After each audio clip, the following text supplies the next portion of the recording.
ini adalah waktu tidur, waktu istirahat. Maka tantangan yang paling berat bagi penceramah pada saat waktu-waktu tidur kita ceramah. Tapi untuk jamaah yang tidur saya izinkan, karena tidur sesudah sholat duhur adalah sunnah. Sesudah sholat asar sampai isya Rasulullah melarang, maka hukumnya adalah makruh.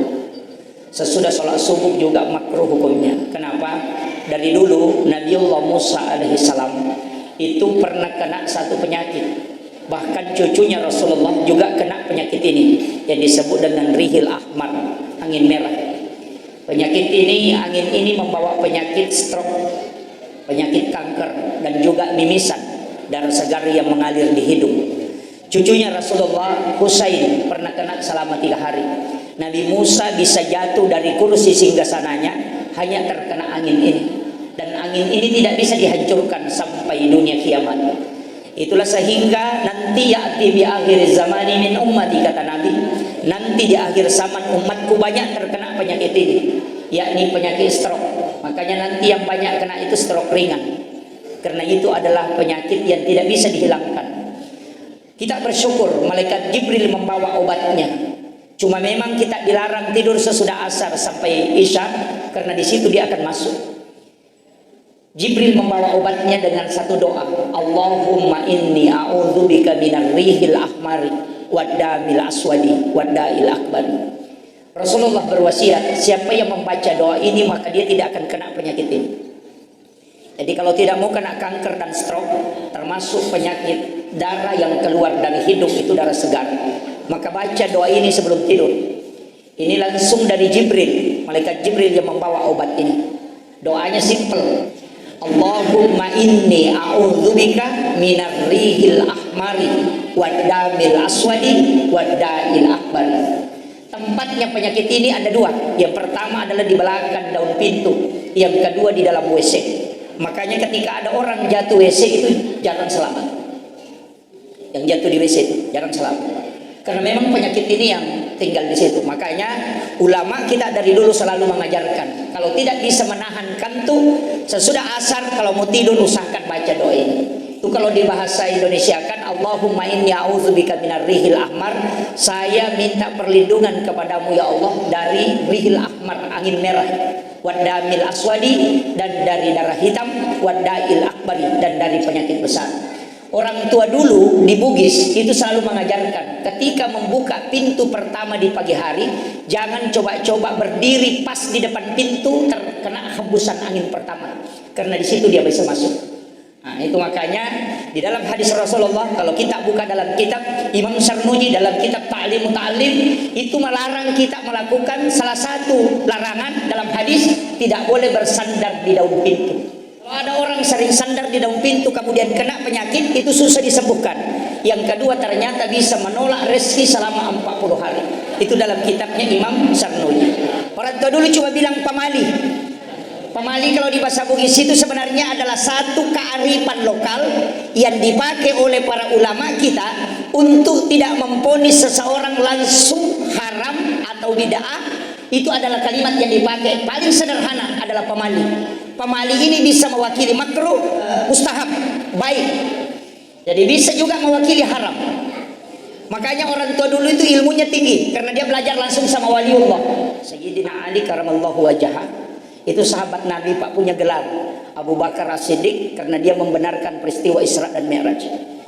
Kemudian Utsman itu yang tidak disebut, hanya biasa menyebut nama bapaknya bin Affan. Kalau Abu Bakar As-Siddiq Umar Ibnul Khattab.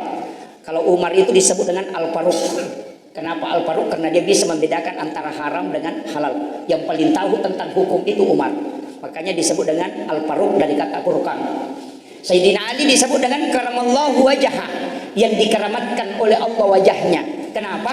Karena Sayyidina Ali selama hidupnya tidak pernah melihat kemaluannya, sehingga dia dikeramatkan oleh Allah Subhanahu wa ta'ala. Nah, makanya salah satu keistimewaan kalau orang tidak melihat kemaluannya. Kalau kita Pak biasanya biar anunya orang mau dilihat. makanya tidak bisa keramat wajahnya. Hari Kamis itu doa di store. Makanya kalau bapak-bapak, ibu-ibu mau minta doa, jangan pernah merubah doa kecuali cukup 1 minggu. Bahkan ada ulama kita seperti Imamul Ghazali mengajarkan kalau doa arba'ina yauman mania, 40 hari jangan ganti doa. Hari Kamis itu kan dilapor. Setiap doa dan ibadah kita itu di store di hari Kamis. Makanya Nabi puasa pada hari Kamis. Hari Senin kita berdoa, itu baru dicatat. Hari Selasa dicatat, hari Rabu dicatat, hari Kamis baru di store. Makanya kalau bapak-bapak, ibu-ibu berdoa, hari Senin minta sepeda, hari Selasa minta motor, hari Kamis minta mobil, hari Jumat minta naik pangkat, itu malaikat pusing. Ya, belum dilapor ganti lagi. Hari Senin minta sepeda, baru dicatat. Hari Selasa minta motor, dicatat lagi. Hari Rabu minta mobil, dicatat lagi. Hari Kamis baru di store. Nanti ditanya, dia minta apa? Oh, Senin minta sepeda, Selasa minta motor, ya tidak usah dikasih dulu. Itu makanya doa itu penting kalau ada istiqomah. Makanya Nabi Musa saja itu berdoa, puasa sampai 30 hari, kemudian disuruh oleh Allah menambah 10 hari, sehingga cukup 40. Makanya berdoa istiqomah 40 hari itu lebih cepat diijabah. Sama aja anak kita, Pak Bu. Kalau ada anak kita minta sepeda, pagi hari Senin minta, mak belikan kak sepeda. Pulang dari kantor, mak belikan kak sepeda. Mungkin pergi kantor bilang lagi, mak ingat belikan kak sepeda. 1 minggu saja anak kita selalu bilang belikan kak sepeda. Kalau ada uang kita pasti belikan. Tapi kalau hari Senin minta sepeda, Selasa minta mobil, kita cuma belikan es krim supaya dia diam. Sekarang kan orang kaji agama, biasa kalau langsung dari YouTube itu jadi masalah. Kalau ambil ilmu dari YouTube langsung, yang pertama pindah ilmunya, adabnya tidak pindah. Kalau ngaji sama kiai, sekaligus adabnya, ilmunya juga pindah dan bisa bertanya langsung. Kalau di YouTube tidak bisa bertanya. Nah, makanya sekarang kajian agama itu banyak orang pelintir. Kenapa? Dia gabungkan 3 tahap kajian agama digabungkan sehingga menjadi rancu. Kajian Islam, kajian iman, kajian ihsan. Kajian Islam itu bicara hukum, ulamanya disebut fuqaha. Kajian iman itu kajian tauhid, ulamanya disebut murabbi. Kalau kajian ihsan itu kajian akhlak, tasawuf, ulamanya disebut mursyid. Itu beda, Pak. Kalau kajian tasawuf ditarik turun ke kajian iman, itu rancu itu. Atau kajian fikih ditarik ke kajian tauhid, itu kebablasan. Saya kasih contoh, kenapa banyak orang menyalahkan, karena dia gabungkan ini. Kalau akhlak tidak bisa dihukumi langsung, tidak bisa ditauhidkan langsung. Kenapa? Karena akhlak melampaui hukum adab. Coba saya kasih contoh satu sederhana, Pak. Hormat kepada bendera merah putih. Banyak yang menganggap itu musyrik. Kenapa? Karena kajian adab ditarik ke tauhid. Hormat ke merah putih itu adalah adab. Penghargaan kepada pejuang yang telah memperjuangkan NKRI ini sehingga Indonesia bisa merdeka. Ketika dia diturun ke tauhid, akidah, maka itu bahaya. Itu jadi musyrik, Pak.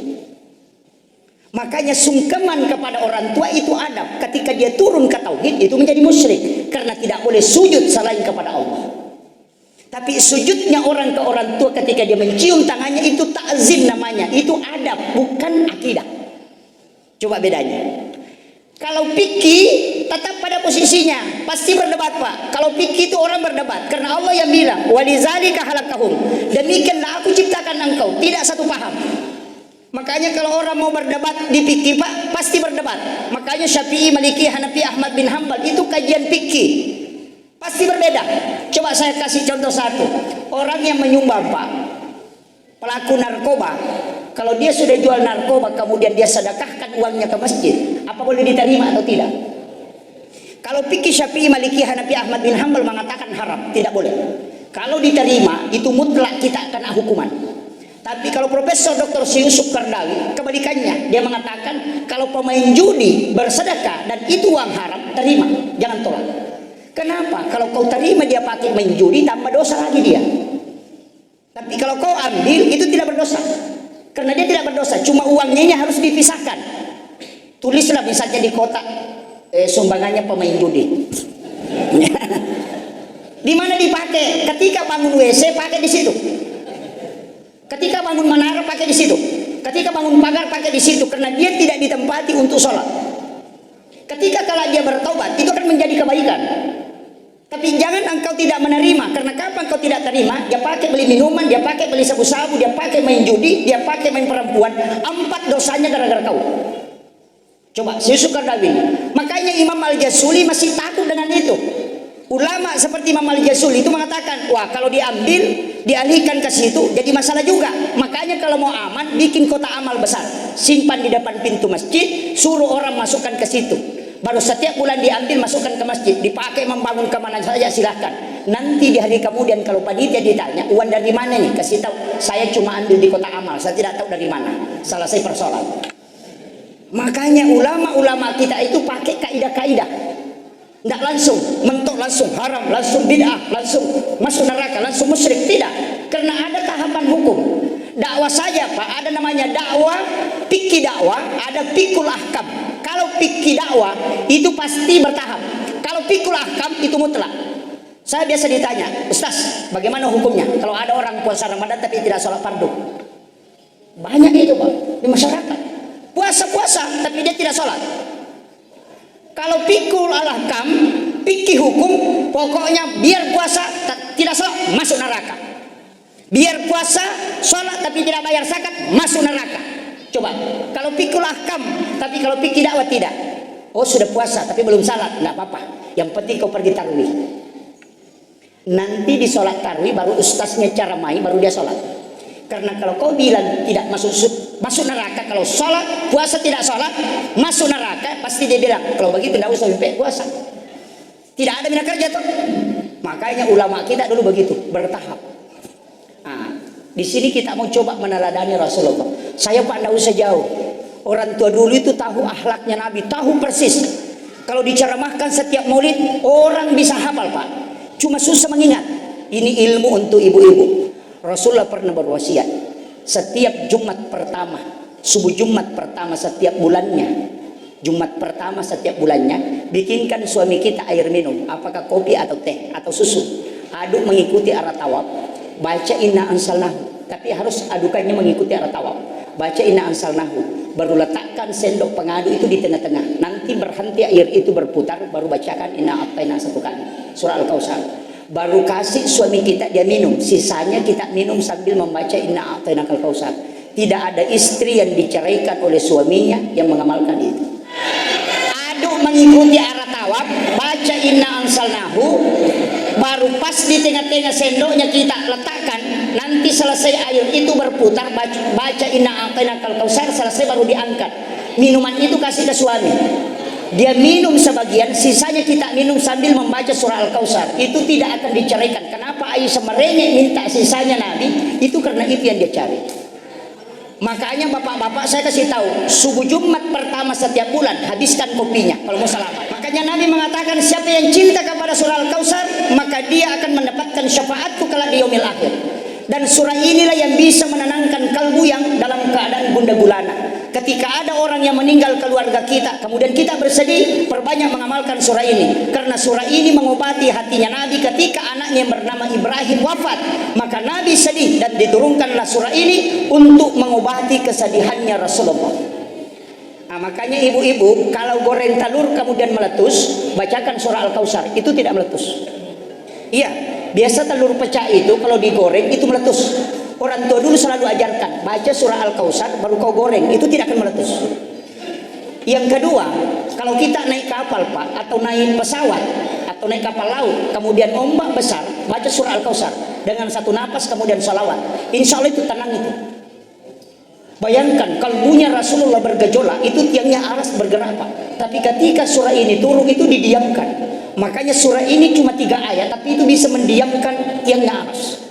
Air laut, ombak di laut itu bisa tenang dengan ini. Anak kita kalau ada yang nakal betul tidak mau mendengarkan ucapan kita, maka baca di telapak tangan kanan, baru letakkan di kalbunya sebelah kanan, sebelah kiri. Letakkan, tiupkan ke tangan, baru letakkan. Itu namanya mentransfer energi Al-Quran. Coba, energi nur itu kan, nur dalam Islam itu ada 70, Al-Quran itu 70 nurnya. Sedangkan yang ditabuhkan sekarang kan baru 5. Bluetooth, kemudian BlackBerry, kemudian infrared yang pertama, baru Bluetooth, baru BlackBerry. BlackBerry itu kan adalah alat komunikasi luar angkasa. Makanya kalau orang di bulan mau bicara di bumi itu kan tidak bisa tembus suara. Itu gelombang cahaya dirubah menjadi gelombang suara. Itu namanya BlackBerry. Cuma kita kenalnya dulu adalah handphone. Tempat ditemukan sekarang adalah hologram yang sekarang Jepang sudah pakai, berlomba-lomba meninggalkan laptop kemudian pakai hologram, bisa berada di 3 tempat dalam satu waktu. Sekarang kita yang paling canggih kita pegang sekarang adalah pakai video call. Orang di tanah suci bisa dilihat langsung di sini dengan suara dengan wajah, itu video call.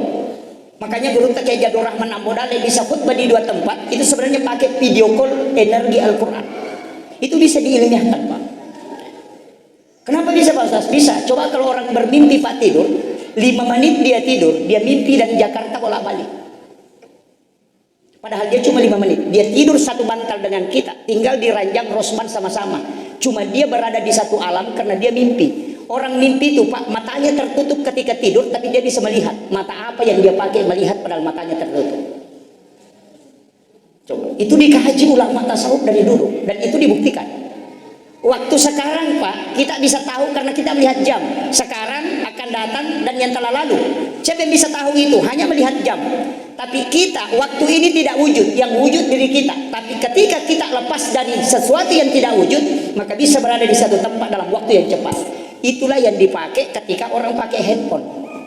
Video call di Mekah bisa sampai di Sidrap hanya sekian sepersekian detik. Itu yang dipakai ulama. Kalau orang tidak bisa buktikan secara ilmiah, itu dari dulu orang tidak buktikan, tapi sekarang dibuktikan, cuma banyak orang lalai bahwa ulama bisa berada di 2 tempat dalam satu waktu. Itu ilmunya ada.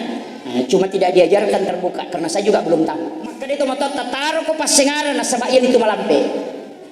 Harta kau tinggalkan akan habis, tapi pasengaran tidak akan pernah habis. Banyak orang, Pak, sudah hancur tulangnya, masih orang maki-maki dia.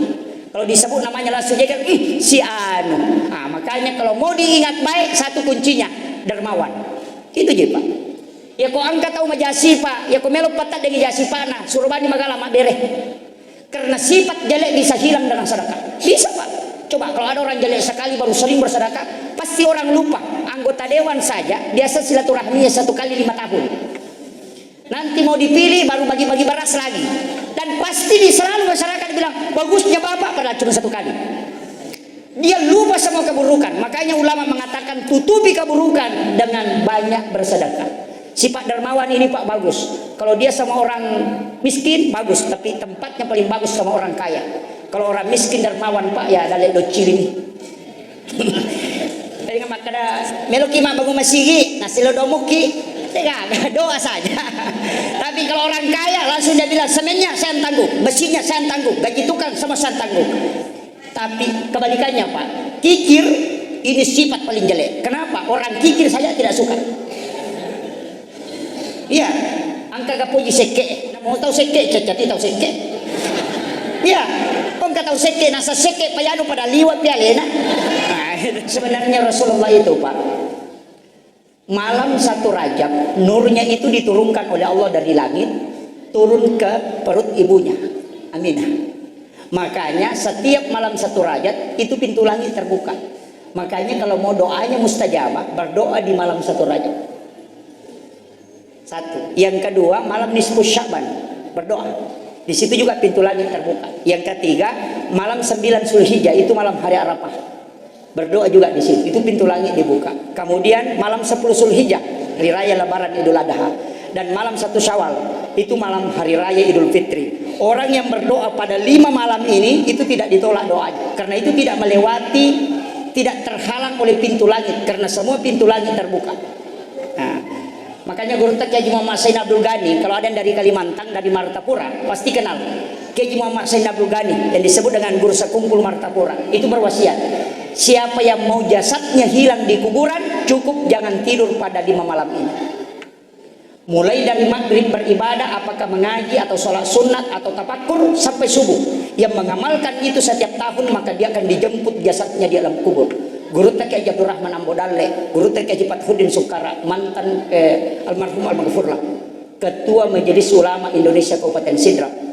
Beliau itu sampaikan langsung kepada saya, karena saya mondok di pondoknya. Apa katanya? Ketika saya tanya, "Maga Guru tawatun pasuru?" Apa katanya?